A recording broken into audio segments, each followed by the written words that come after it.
Hello everybody and welcome back to RP-1. I am actually very excited to present today's episode. In the past 2-3 episodes we've really been struggling to get our science. We've been doing a lot of little tiny plane missions, barely making what we need to get and not even making it to orbit with our heavy satellites. However, today it all pays off with we're going to be doing 2 flights and a rocket launch. We're going to start with the flights because they will be able to give us the science necessary. What we are going to be doing here is designing a new plane. This would technically be considered the XP4, however we end up coming up with a little bit better of a title. But we're going to be using those new engines, the XLR-25s that we utilized in the last episode. I like their high amount of thrust, static thrust. And we're going to be using the stock tail fins, just because I had limited time when I was working on this recording, and honestly I just needed to get something to work, and I decided not to spend the time to design the wings myself, but to go with the stock parts. But that's okay because we have tooled and unlocked those parts already. After our first simulation, we decided to have a little bit more fuel on board to get us a longer flight time. Needed to adjust it so the clipping was a little bit less, and we don't necessarily need the RCS. However, it will prove helpful in the long run, so we are going to leave that on. Here I am building out the shell that would be the body. Not the easiest to do after the fact. I really should have started with it, but I just wanted to get in and test and get the overall design first, and worry about the aesthetics and the outside later. But we're going to turn our nodes down to 2 and attach some recolorable fairings on there, and we're going to move out our tail fins so they don't clip into the body as much. And then we're going to get some landing gear on there, and we are just about ready to finalize this design. However, we are going to make one notable change before we push it out. But let's go ahead and get our landing gear situated. We want them lined up and even. We're going to put some air brakes on here because they're just so useful when we end up coming into approaching the runway at over 200 meters per second. It's very dangerous to land like that, and so having these air brakes on is just going to make everything a whole lot safer. So now I want to make sure that my staging is all correct and our gears are safely stowed inside. It'll save us a step when we air launch. Another simulation showed that the body that we had put on was just slightly too heavy. What actually successfully completed the mission beforehand no longer did. So we are going to forego the body in and of itself. We're going to take off that procedural tank that held our RCS fuel, and we're actually going to just store it in the capsule in itself, save us the part and weight. So now all that's left to do is final touches, put the air brakes back on, put the parachutes in. We're going to name it the Pluck Chicken because it is just such a silly looking thing. And yeah, this is it. We are not going to put a fairing around it. There's going to be no body to it. It's just going to be these tanks, some wings, engine, and a cockpit. So let's go ahead and get that out on the runway, and we are going to air launch it from around 430 kilometers, I believe, was what we ended up going with. So with a successful ignition of both engines, we can go ahead and tilt our way up, trying to get ourselves to around a 45-degree angle or higher. This essentially is kind of like a glorified rocket, thrust-to-weight ratio of over 2, so it should have no problem going up. The question is can we break the Kármán line? That is our goal for today, for this mission. Unfortunately, I did forget to grab the contract of breaking the Kármán line, so this will be a mission for science and science alone. Heidi Weber is trained for it, but was not given the go-ahead to do the cockpit, to do the flight, the contract. And so she's going to grab the science, and then Stuart Kelly will complete the contract. But her flight is very important because we need enough science to continue our rocketry program. So with engine flame out and an apoapsis of 114 kilometers, this will indeed break the Kármán line. So we're just going to coast up as we go along. We're collecting high altitude flight science this entire time. And then we're just going to kind of belly flop our way back down to the surface. We're using RCS to kind of control ourselves in the low atmosphere, and because the control surfaces don't have any atmosphere to kind of grip onto in a way to move the craft around. And with that, our monopropellant is basically running out, our nitrous oxide. But that's okay because we are once again back in the atmosphere, down below 40 kilometers, so we have control of our flaps. And so now we are coming down a little bit faster than going forward, so we're trying to tilt our way up and try to change some of that momentum to go forward. It's a cloudy day, and so we're not going to be able to see the runway for a while. I accidentally time warped a little too fast and flipped over. Might have lost a little bit of speed there. And it's starting to look like we are not going to be able to make it to the runway. It's a good 69 kilometers away from us, so we are going to have to glide our way, try to break off as much speed as we can, and then we'll probably put this down in the water. But a water landing, doesn't give you as much reputation as a runway landing. However, any landing at all gives you the experience and the science. So we're going to just do what we can and, try to get better last time.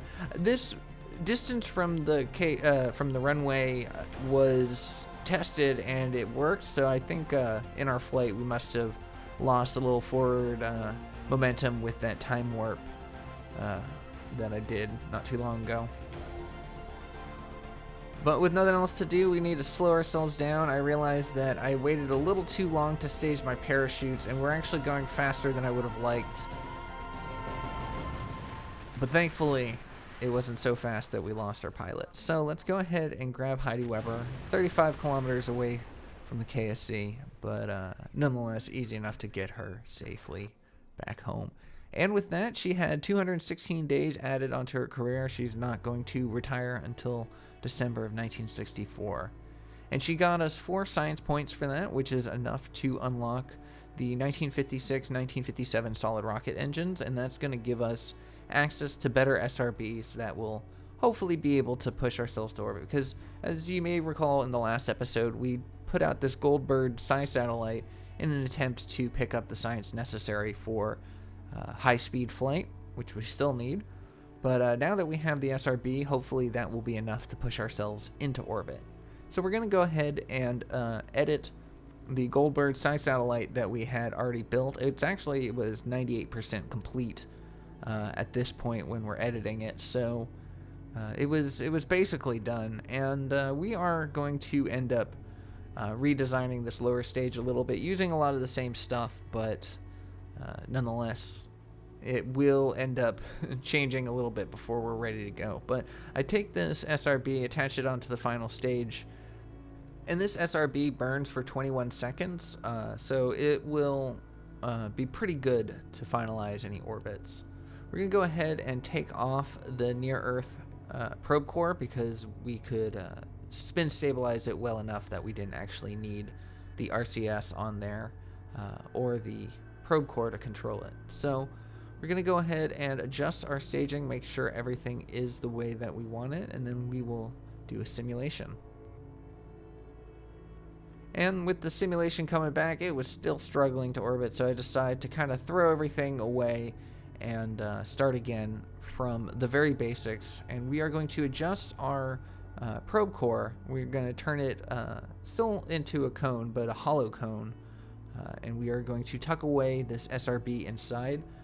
I typically don't like clipping that much, but I know that in Realism Overhaul it is part of the journey. But I feel like if we can utilize this hollow cone and make a space for that SRB, the clipping is not anything to worry about.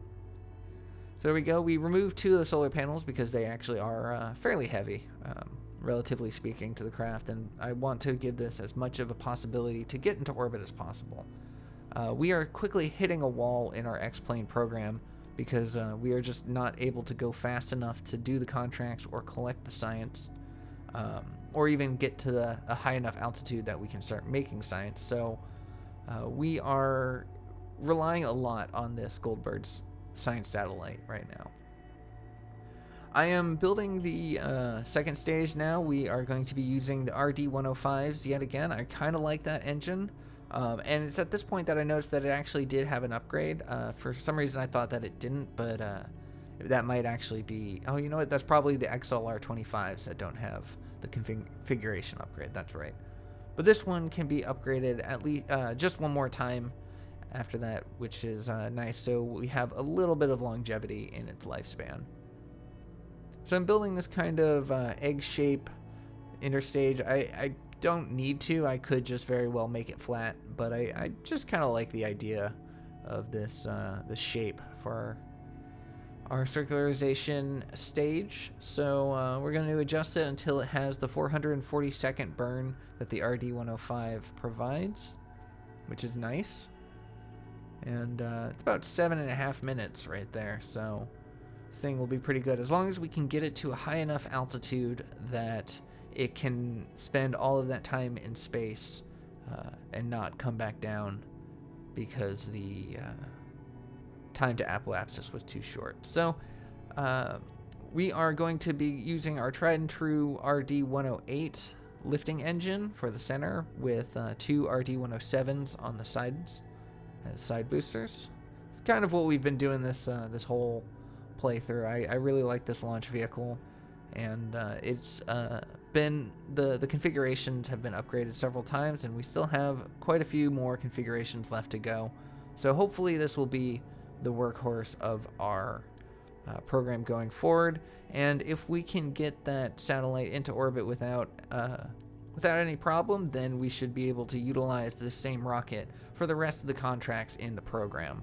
We only have 2 more, I believe, in the Heavy Satellites program. We do need to get a science satellite up, and this rocket will actually be able to handle that contract. So as long as we can get this into orbit, and as long as it can remain active after the shakeout test of 24 hours, as long as it has enough battery life remaining, then we will successfully complete the contract. We also need to get a heavy satellite into polar orbit, and that will be significantly difficult. But as you see here, we have over 1,100 meters delta V. We haven't got our side boosters on yet, and once we do, that will raise as well. I don't remember the number off the top of my head, but you need somewhere to the tune of 10,000 to 11,000 delta V in order to circularize in real solar systems. So by having above that, that helps ease my concern, because we are going to be needing to lift heavier and heavier payloads soon. I think the polar satellite has to be 1,000 kilograms just on its own, just the weight of the satellite itself, which isn't too hard if we don't have to rely on a SRB for finalizing our orbit. That won't be too hard to get into orbit, because this whole engine right here in this stage weighs well over that, even as its dry mass weighs well over that. So it should be pretty easy as long as we can get into orbit with the second stage. If we can remove the SRB entirely, that would be ideal. And after a successful test flight, guess what we're going to do? We're going to do that exactly. We don't change the probe core to no longer be a hollow one, but nonetheless, that rocket is able to get to orbit, able to complete the contract, and so we are going to put it out for production. But we're going to need to cancel those contracts, even though Gene was pretty disappointed with us, but we're just not able to handle the hypersonic or the stratospheric research contracts just yet, so we cancel those in favor of the Carmen Line contract. So, and that is a required contract for our program. So it's going to be very important to make sure that we get it done. I lower the distance from the Space Center to hopefully avoid landing in the water again. Bring it 10 kilometers closer, forgetting, of course, that we were 35 kilometers short. So once again, the plucked chicken is on the runway, this time with Stuart Kelly in the cockpit. This is the same craft as before, same engine, so they have built up a little bit more data. Thankfully, they both fired at the same time, very nominally, so we are just going to recreate the mission that Heidi Weber did. We're going to just point ourselves 45 degrees and burn until we run out of fuel.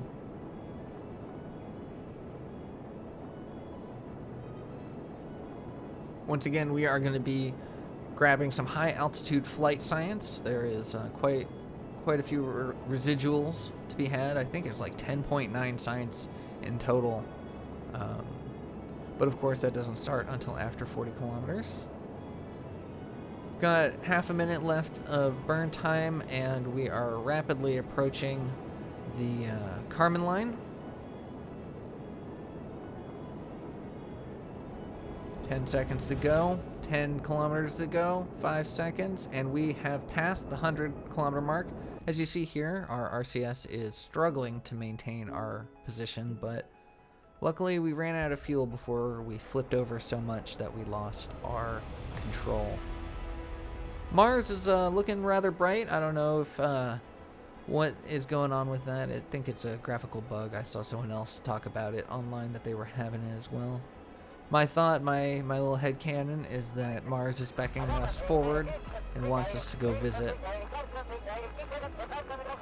So hopefully we can get there soon. But first, the moon. The moon! What am I talking about, the moon? This is realism overhaul and real solar system. There's no moon here. The moon.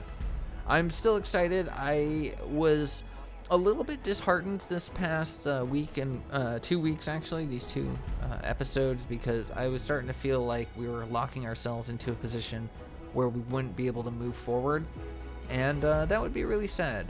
But after this flight and after the rocket flight that's going to be coming up next in the episode, I'm pleased to say that I am reinvigorated in this project, and I have a lot of goals moving forward. I have some ideas on what I can do. Once we get the science to do not high altitude flight, but high speed flight, once we get that science, we're gonna redesign our aircraft with the new technology to go even faster than ever, which is going to be once again pushing us closer and closer to getting humans out into orbit. So I'm very excited about that. This is the farthest I've ever gotten in RP-1, and so just continuing to push the boundaries is a lot of fun. This game I've mentioned this before, this is incredibly complicated, incredibly hard, and then once you get the realism into it, it just furthers that difficulty. But when you get things right, it is so gratifying. You want to jump for joy and throw your headset down and run around the room. And I finally understand why those people at NASA did just that. Whenever they did a successful launch, a successful flight, a successful landing, it just feels so good. What doesn't feel good is forgetting to do the math of the distance to the KSC. So once again, we are a little farther than we would have wanted to be, and we are going to be putting it down in the drink yet again. But that's okay. Both our pilots are significantly experienced in that, and Stuart Kelly knows when to pull up and when to stage the parachutes. Throw on the brakes to slow down our speed. Unfortunately, our chutes didn't deploy when we had staged them, because for some reason they were on the same stage as our RCS pack, or our RCS thrusters, and so we actually had to disarm them and then redeploy them. It was scary. For a moment there, I thought we weren't going to be able to land, but as we look at our missions, we have successfully broken the 100-kilometer mark. We made the early milestone checked off for that. And then with our safe and successful landing, well, I don't know about successful, but with our safe landing, taking a look at our missions, it shows that we indeed completed the X-Plane Carmen Line contract, and I'm so happy with that. Stuart Kelly gets 240 days added onto his career, and we collected a bit of science from that, not as much as previously, and definitely not enough to unlock what we need to unlock. But nonetheless, we will be gathering more science here momentarily.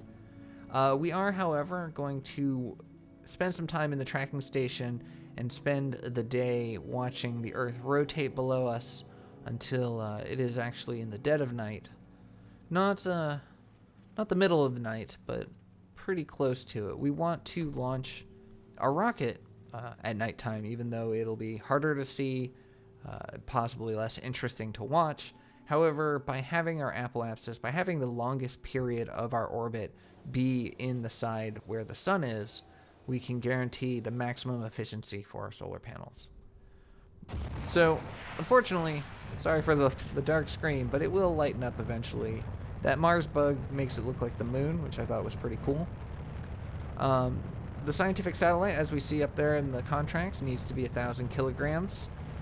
Needs to have an apoapsis above 1,500,000 kilometers, or 1,500,000 meters, and a periapsis between 200 meters and 900,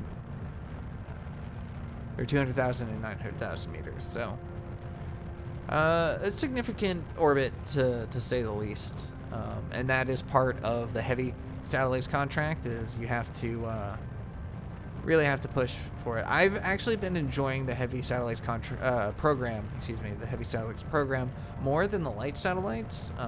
I just feel like I'm making a lot more progress with this. While I was doing the light satellites program, it was cool. It was very much like an extension of the sounding rocket stage, but I felt like I still had a lot more work to do before I could even begin to think about getting a human into space. But, you know, it's pretty fair. It did take a lot before we did that in life, so. Anyways, we are using Smart ASS to control our pitch as always, 9 seconds, and then we will have a separation of our side boosters. And there we go. Clean separation, no damage to our engines. We have a thrust to weight ratio of 1.5, so we will continue to push forward. And I'm kind of eyeballing this ascent. You know, typically I do it very, very standardized with 1 degree every 25 meters per second of acceleration. But this time I'm just kind of tipping it over ever so slightly as I go along. I even did it during time warp, which can be a little dangerous sometimes. But with our apoapsis quickly approaching the 500 kilometer mark, we are going to start pitching ourselves over. That was just in all my tests, I found that 500 kilometer apoapsis was a great time to start pointing ourselves horizontally, and 30 seconds was a good time to start our spin stabilization. So we're just going to use the rest of our fuel to push out our speed, try to gain as much horizontal orbital speed as possible. We have 10 more seconds, and then we are going to separate. And it's starting to rotate a little bit, starting to lose control. We throw on atmospheric autopilot. I don't know why. I can't tell you exactly why, but I found that it's really helpful to have that on when we're pointed like this. It's almost like a better Smart ASS to keep us pointed horizontally. But time warp a little bit closer to our apoapsis. At 3 minutes and 40 seconds we need a fire, because we have 7 minutes and 21 seconds of burn. And with that, all of our stages are completed, and there is nothing else we can do but watch it and hope that it successfully performs. This was indeed the longest burn I've ever done in RP-1, so it was a little hard to see. I wanted to speed up time as much as I could, to, you know, just save myself some time, especially since it had been hours and hours and hours of testing. By this point, I was very flustered. So I only tested this particular build of the rocket once. I saw that it got to orbit, and then I put it out for production. So during this time, I was so hesitant to physics warp, just on the off chance that something happens, our engine fires out, because that happened once in our testing, is that we physics warped and it caused our engine to shut down. So just gonna sit here, we're gonna hang out, we're gonna let this thing burn. We had a early TV camera attached to it, which unfortunately is a little bit of a waste. It would be better utilized in a polar orbit, because then it can take pictures over every single biome instead of just what is on the horizon. So the video imaging is fully done. There's no more data to be pulled, so we could have just left it off the rocket entirely. However, it's really unintrusive. It doesn't take up a lot of energy, and we can turn it off at any point that we need to. The most important thing is the cosmic ray science, because that is part of the contract that we are completing today. We need to transmit at least 1% of the cosmic ray science, which is considerable, since it's 11 points of science. And it's going to take 90 days and 17 hours to fully complete all of that. I'm a little bit nervous about our trajectory. As you see here, I'm pointed slightly up from prograde, which isn't great. It means that it will have to work a little bit harder to raise our periapsis out of the negatives. I'm leaving a lot of this footage unedited, leaving this burn to its completion, because I want to show you just how weird of a path this took. This was definitely not ideal, the fact that it shifted off of its heading, and this was definitely not anything that happened in our test. I swear, these past couple weeks, we've been having tests that go perfectly, and then the launches themselves do something completely different, even without. And true, I fly it differently every single time because of flying it by hand, but as far as the release, the time that we pointed horizontally, the spin stabilizations that we did, everything went exactly to the letter. So when things shift slightly like this, it's always pretty interesting. And the entire time I'm seeing this, I'm just thinking, well, there it goes, another failed launch. Gonna have to get another one of these out on the launch pad and just fly it better and just do better this time. As you see, we're starting to slow down as well, and so not only are we off our prograde, but our spin stabilization is going to become pretty useless here pretty soon. But if you look in the top left corner, you see that our periapsis is very rapidly approaching a positive number. We have 1 minute and 52 seconds left of burn, and very soon we're going to be pushing our periapsis out through the atmosphere. We get a little camera shift there, and our periapsis is now in space. Our apoapsis is passing 2 million meters, and we are in orbit, everybody. This was a successful flight. If you look at the nav ball, it's not even pointing anywhere near prograde. It is just absolutely useless. However, the RD-105 is such an impressive engine. I'm so glad we took the time in the last episode to shift gears and do something different. The AJ-10 early series was pretty good. It did what it needed to do, and it was mostly useful in the light satellites program. But here in the heavy program, this RD-105 is the business. So that we are about to run out of fuel, and 27 seconds left. We're about to slow down, and as we see on our map, our orbit is indeed passing fairly high in the sunlight. It wasn't as even as I would have liked. I would have loved if the apoapsis was dead noon. That would have been great, but nonetheless, it worked out, and we ended up finding ourselves pointing towards our horizon by the very end of that. But yeah, with no more fuel in the engine, nothing else to do but time warp our way. As we see from our contracts, we need to let 24 hours pass, several rotations around the Earth, and then as long as we still have electricity by the end of that time, we will have successfully completed our program. And the fact that we have, not only do we have 100,000 megawatts of power, we also have solar panels on this, so we have the ability to produce more. And with one more pass, the stable orbit has been confirmed, and we have successfully gotten our very first science satellite out into space. We've got 14.7 points of science, which is enough to grab the high-speed flight, so we will be doing that in the next episode. As well as possibly, we'll see what kind of science we get from the high-speed flight, but we may end up attempting the polar orbit as well, which would bring the heavy satellites program to a close. I believe maybe there's a capstone that we need to do, but nonetheless, we will visit that in the next episode. And I hope you're excited, because I have been reinvigorated in RP-1, and I can't wait to do more. I just want to say real fast before we close out, thank you so much for all of the support on these RP-1 episodes. It's really nice to see your comments and that you're enjoying the playthrough so far. And so I just want to say, if you aren't subscribed, maybe please consider. I am very close to the next goal that YouTube wants me to get to, and I'm excited to bring more content. So if this is the sort of thing that you like, I will be bringing more of it. So think about subscribing if you aren't already, and if you are, thank you so much. I really appreciate all the support you've been giving this channel.